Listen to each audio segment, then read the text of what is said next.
ሰላም ውድ ቤተሰቦች እንዴት ቆያችሁልን? በዛሬው ተጡም በርካታ ክለቦችን ይመለከቱ አሁናዊ አዳዲስ መረጃዎችን ይዘን መጥተናል። አብራችሁን ቆዩ። ውድ ቤተሰቦች እንደተለመደው ለቻናሉ አዲስ ከሆናችሁ በቅድሚያ ቻናሉን ሰብስክራይብ በማድረግ ቤተሰብ ሁኑ። አሁን ዕለቱ መረጃዎች አለፍን። አብራችሁን ቆዩ። የዓለም ዋንጫ አሸናፊው ፌራን ቶሬስ ወደ ፒኤስጂ ለመዞር እጅጉን ተቃረበ። ሁሉም ወገኖች ዝውውሩ በቅርቡ ይጠናቀቃል ብሎ ያምናሉ ብሏል። ፋብሪዞ ሮማኖ ዛሬ በወጣው አዲስ ዘገባ መሰረት ፒኤስጂ እና ባርሴሎና የቀሩትን ዝርዝር ጉዳዮች ለመጨረሽ ዛሬ ተጨማሪ ውይይቶችን ያደርጋሉ ብሏል። ፌራን ቶሬስ አሁን ላይ ወደ ፒኤስጂ ብቻ ለመዞር ፍላጎት እንዳለው አሳውቋል ተብሏል። አርሰናል ቼልሲውን የክንፍ ተጫዋች ፔድሮ ኔቶን ለማስፈረም ያለውን ፍላጎት ለማሳወቅ ከወኪሎች ጋር ግንኙነት አድርገዋል ተብሏል። ቼልሲ ኔቶን ለመሸጥ ካሰበም እስከ 70 ሚሊዮን ፓውንድ ይፈልጋልም ተብሏል። ኤንድሪክ በሪያል ማድሪድ ለመቆየት ወስኗል ተባለ። ብራዚሊያም ስለ ወደፊቱ የመጨረሻ ውሳኔ የሰጠ ሲሆን ጆዜ ሞሪኖ ለአዲስ የውድድር ዘመን በሱ ላይ ተስፋ ጥለዋል ሲል ዲያሮ አዘግቦታል።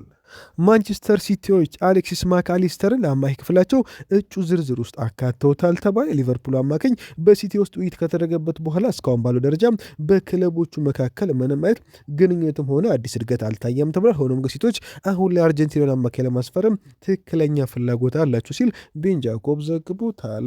ሁሊያን አልቫሬዝ ወደ ባርሴሎና ለመዞር በሚያደርገው ግፊት ከአትሌቲኮ ጋር ለመጋጨት ተዘጋጅቷል ተባለ። አልቫሬዝ ትላንት ከዲያጎ ሲሞኒ ጋር ከተገናኘ በኋላ ከክለቡ እንዲወጣ እንዲረዱት ለመጠየቅ ፈልጎም ነበር። ነገር ግን ሲሞኔ ለ2 ቀናት ረፍት ወደ ኢቢዛ በመሄዳቸው አልተገኙም ተብሎ አርጀንቲኖች በጣም በመበሳጨት ከስብሰባ ወጥቶ የተባለ ሲሆን አትሌቲኮ አሁን ላይ ጁሊያን አልቫሬዝም ለመለቀቅ ምንም ፍላጎት የለውም ሲል ሞንዶ ዲፖርቲቮ ዘግቦታል። ኤሲ ሚላን ጄድ ስፔንስን ኢላማ ያደረገ ሲሆን ቶተንሃሞች ተከላካዩን ለመልቀቅ አሁን ላይ እስከ 50 ሚሊዮን ዩሮ ገደማ ይጠይቃሉም ተብሎ ኢንተር ሚላን የረጅም ጊዜ ፍላጎት ያሳየ ሲሆን ሮማም ደግሞ ቀደም ሲል የጠየቀውን ዋጋ ውድ ነው ብሎ መተውም ይታወሳል። ሊቨርፑል ስፔንስ ቢቀርብለትም ሳይቀበለው ቀርቷል። ዩናይትድም ደግሞ እስካሁን ተጨባጭ እንቅስቃሴ አላደረገም ሲል ኢክራም ኮኖር ዘግቦታል። ማንቸስተር ዩናይትድ የሞናኮን አማካይ ላሚን ካማራን ሁኔታ መከታተሉን ቀጥሏል ተባለ። ሞናኮም እስከ 50 ሚሊዮን ዩሮ ከተጫዋቹ ዝውውር የሚጠይቅ ሲሆን አነስተኛ ክፍያ የመቀበል ምንም አይነት ፍላጎት የላቸውም ተብሏል። ዩናይትዶች ገፍቶ ለመሄድ ከወሰኑ ድርድሩ ረጅምና አስቸጋሪ እንደሚሆን ይጠበቃል ሲል ኤክራም ኮኖር ዘግቦታል። ባርሴሎና ሮድሪን ከሲቲ ለማስፈረም ያደረገውን ስምምነት ለማጥናቅ እጅጉን ተቃርቧል ተባለ። ድርድሩ አሁን ላይ የላቀ ደረጃ ላይ ይገኛልም ተብሏል። ክለቦቹም የ55 ሚሊዮን ፓውንድ ፓኬጅ ላይ እየተወያዩ ሲሆን ባርሳ በቅርብ ቀናት ውስጥ ዝውውሩን ለማጥናቅ ተስፋ አድርጓልም ተብሏል። ማድሪድ ቀደም ሲል ስለ ዝውውሩ ከሲቲ ጋር ውይይት ቢያደርግም አሁን ላይ ሮድሪ ለባርሴሎና ቅድሚያ ሰጥቷል ሲል ቶልክ ስፖርት ዘግቦታል። ፊካዮ ቶሞሪ ወደ ፕሪሚየር ሊጉ ሊመለስ ይችላል ተባለ። ሊቨርፑል፣ ኒውካስትልና ኮቨንተሪ ሲቲ ተጫዋቹን ለማስፈረም አሁን ላይ ትልቅ ፍላጎት አላቸውም ተብሏል። ኤሲ ሚላን በኮንትራቱ የመጨረሻ ዓመት ውስጥ ከገባው ተከላካይ ጋር ለመለየት አሁን ላይ ዝግጁን የተባለው ሲሆን ሊቨርፑል ቶሞሪን ከጄሬሚ ጃኬት እና ከባርሴሎና በውሰት ካመጣው ከሮናልድ አራሆ ጋር ለማጣመር ይፈልጋልም ተብሏል። ፔፕ ጋርዲዮላ አዲሱ የጣሊያን ብሔራዊ ቡድን አሰልጣኝ ለመሆን በጣም ተቃርቦ ነበር። ፓውሎ ፓልዲኒም ከጋርዲዮላ ጋር ለመገናኘት ወደ ባርሴ የተጓዘ ሲሆን ሁለቱ ሙሉ ቀኑ ስለ ፕሮጀክቱ ሲወያዩ አሳልፈዋል ሲል ሜል ስፖርት ዘግቦታል። ቤን ፈርናንዴስ ሳንቶስ በወጣው አዲስ ዘገባ መሰረት ማርቲን ዙሜዲ በአሁኑ ሰዓት በሪያል ማድሪድ የጆዜ ሞሪኖ የዝውውር ፍላጎት ዝርዝር ውስጥ የለም ተባለ። ፖርቹጋላዊ አሰልጣኝ የሮድሪ አይነት አማካኝ ይፈልጉ የነበር ቢሆንም አሁን ግን በእጃቸው ባሉት አማራጮች ለመጠቀም ተዘጋጅተዋልም ተብሏል። ዙሜንዲ ከማድሪድ ጋር ስሙ ቢያዝም ሞሪኖ ክለቡ የአርሰናሉ አማካኝ እንዲከታተል ትዕዛዝ አልሰጡም ተብሏል። ሳቻ ታቫሊዮሪ በወጣው አዲስ ዘገባ መሰረት ብራድሊ ባርኮላ ወደ ሊቨርፑል ለመቀላቀል ተስማማ። ፈረንሳዊ ክንፍ ተጫዋች የ5 ዓመት ኮንትራት ለመፈረም አሁን ላይ ስምምነት ላይ ደርሷልም ተብሏል። ዝውውሩ አሁን በፒኤስጂ የተያዘውን ክለቡ ባርኮላ እንዲለቅ ከመፍቀዱ ፊት የቤልጂየማዊ ክንፍ ተጫዋች ሚካ ጎድሰን ዝውውር መጨረስ ይፈልጋልም ተብሏል። አርሰናል ስለ ጋብሪኤል ሄሱስ ድርድር ለመጀመር የሚያስበው ከ20 ሚሊዮን ዩሮ ዋጋ ጥያቄ ሲቀርብለት ብቻ ነው ተባለ። ናፖሊም በተጫዋቹ ላይ ትልቅ ፍላጎት እያሳየ ቢሆንም በክለቦች መካከል የሚደረገው ድርድር እስካሁን ወደፊት አልገፋም ተብሏል። ጄሱስ በአርሰናል ያለው ሚና ከቀነሰ በኋላ መደበኛ የመጫወቻ ጊዜ መፈለጉ በዚህ ክረምት መልቀቁ አሁን ላይ እርግጥ ነው ሲል ካውት ኦፍ ሳይድ ዘግቦታል። አስቶን ቪላ ጆ ፓልፒኒያን ከባየር ሙኒክ ለማስፈረም የሚያደርገውን ጥረት እያጠናከረ ሲሆን በአሁኑ ሰዓት ፉክሩን እየመራ ይገኛልም ተብሏል። ቪላ በግዢ አማራጭ የሚደረግ ውሰትን ይመርጥ ሲሆን ባየር ሙኒክ ደግሞ የአማካኙን የዘላቂ ስምምነት ዝውውር ይመርጣልም ተብሏል። ኒውካስትል ከፓሊና ጋር ውይይት ያደረገ ሲሆን ከፔር ኤሚሊ ሆይበርግ ዝውውር በኋላ አሁን ላይ ፓሊናን ለማስፈረም ይፈልጋል ሲል ቲም ቶልክ ዘግቦታል። የቤኔፊካው አዲሱ አሰልጣኝ ሲልቫ ቤኔፊካ አሁን ላይ ቼልሲውን የመሃል ተከላካይ ቶሲን አዳራቢዮን እንዲያስፈርም ይፈልጋሉ ተባለ። 28 ልጆች ቀደም ሲል ወደ ቼልሲ ከመቀላቀሉ ፊት በፉልሃም ለ3 የውድድር ዘመናት ከሲልቫ ጋር አብሮ መስራቱም ይታወሳል። አድራቢዮ አሁን ሲልቫ ቤኔፊካ እንዲያስፈርም የሚፈልገው የተከላካይ አይነት ሆኖ መጥቷል ሲል ኮሬሮ ዳማን ዘግቦታል። ኤቨርተንና ክሪስታል ፓላስ በብሬናን ጆንሰንና ድዋይት ማክኒል የቅያሪ ዝውውር ሙሉ ስምምነት ደረሱ ተባለ። ጆንሰን ኤቨርተን የሚቀላቀል ሲሆን ማክኒል ደግሞ የጠናቀው ስምምነት አካል ሆነ ወደ ክሪስታል ፓላስ ያመራልም ተብሏል። ሁለቱ ሰዎች አሁን ላይ የሕክምና ምርመራቸውን ለማድረግ ዝግጁ ናቸው ሲል ፋብሪዚዮ ሮማኖ ዘግቦታል። ሊቨርፑል የዝውውር መስኮቱ ከመዘጋቱ በፊት የማጥቃት አማሮችን የሚያጠናከር ከሆነ ሆላንዴው ኮዲ ጋክፖ ወደ ቶተንሃም እንዲቀላቀል ሊፈቅዱለት ይችላልም ተብሏል። ሊቨርፑሎች አሁን ላይ ፒኤስጂዎችም ብራድሊ ባርኮላ እና ኢብራሂም ባይን እየተከታተሉ ሲሆን የሁለቱ መምጣት የጋክፖን መልቀቅ ሊያመቻች ይችላልም ተብሏል። ቶተንሃም ቢያንስ እስከ 70 ሚሊዮን ፓውንድ ማቅረብ ይፈልጋል። ሊቨርፑል ደግሞ እስካሁን ምትክ ሳያገኝ የመሸጥ እቅድ የለውም ሲል ፉትቦል ኢንሳይደር ዘግቦታል። ኒውካስትሎች የሲቲውን አጥቂ ኦማር ማርሙሽን በክረምት የዝውውር መስኮት እቅዱ ከፍተኛ ደረጃ ላይ ያስቀምጦታል ተባለ። ማክፒሶቹ ከተጫዋች ሽያጭ ከፍተኛ ገንዘብ ከሰበሰቡ በኋላ የሲቲን 65 ሚሊዮን ዩሮ የጠየቁን ዋጋ ለማሟላት ዝግጁ ናቸውም ተብሏል። እስካሁን ምንም ጥያቄ ያቀረበ ክለብ የሌለ ሲሆን ቶተንሃምና ባርሴሎና ግብፃዊውን አጥቂ ለማስፈረም አሁን ላይ ትልቅ ፍላጎት አላቸው ሲል ከአውት ኦፍ ሳይድ ዘግቦታል።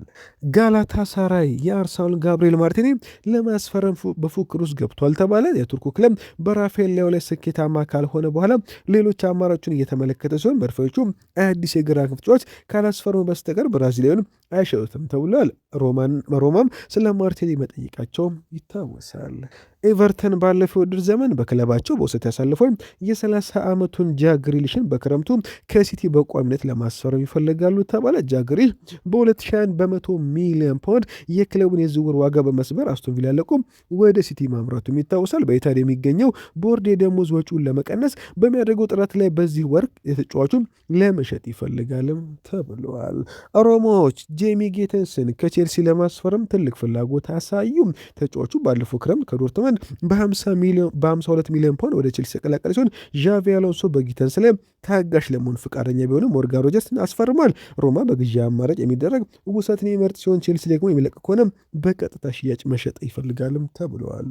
አትሌቲኮ ማድሪድ ለክርስቲያን ሮሜሮ ሁለተኛ ጥያቄ ሊያቀርብ ነው ተባለ። የመጀመሪያው ጥያቄ ውድቅ ከተደረገባቸው በኋላ አትሌቲኮ ማድሪዶች እስከ 40 ሚሊዮን ዩሮ የሚደርስ ጥያቄ አቅርቦ ስምምነቱን ለማጠናቀቅ ዝግጁ ናቸውም ተብሏል። ሮሜሮ ወደ አትሌቲኮ ለመዞር አሁን ላይ አረንጓዴ መብራት የሰጠ ሲሆን ቶተንሃም ለተቀናቃኙ አርሰናል ከመሸጥ ይልቅ ወደ አትሌቲኮ ለመሸኘት አሁንም ፍላጎት አላቸው ተብሏል።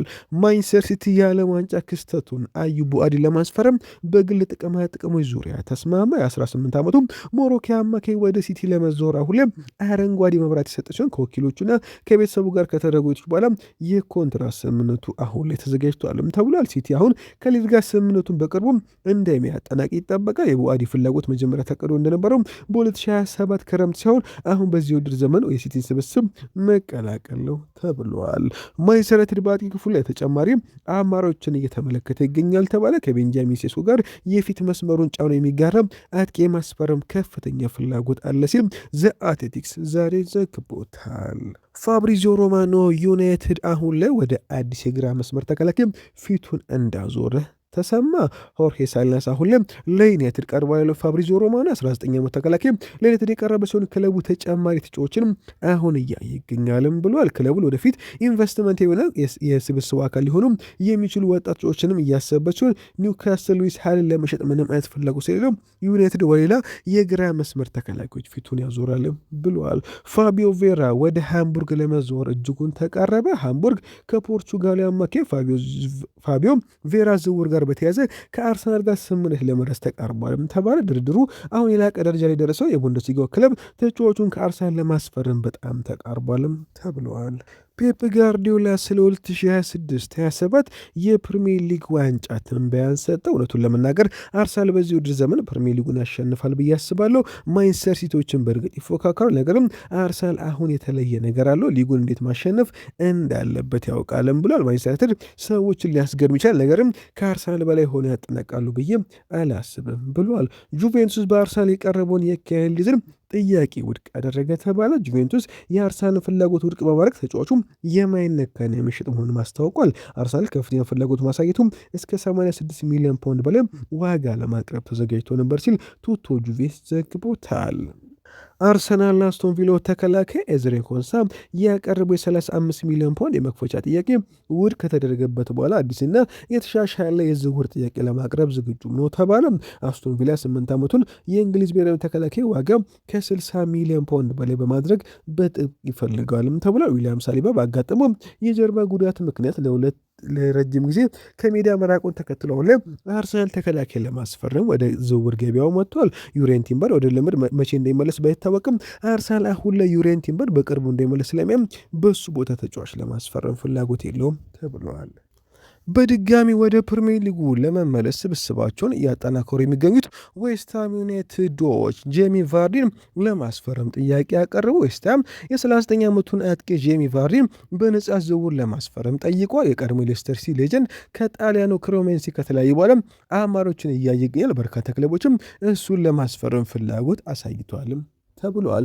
ውድ ቤተሰቦች ለዛሬ ነበረ ቆይታ በዚያ በቃ። መልካም ቀን። ቻናሉ ሰብስክራይብ ማድረግ አይረሳ።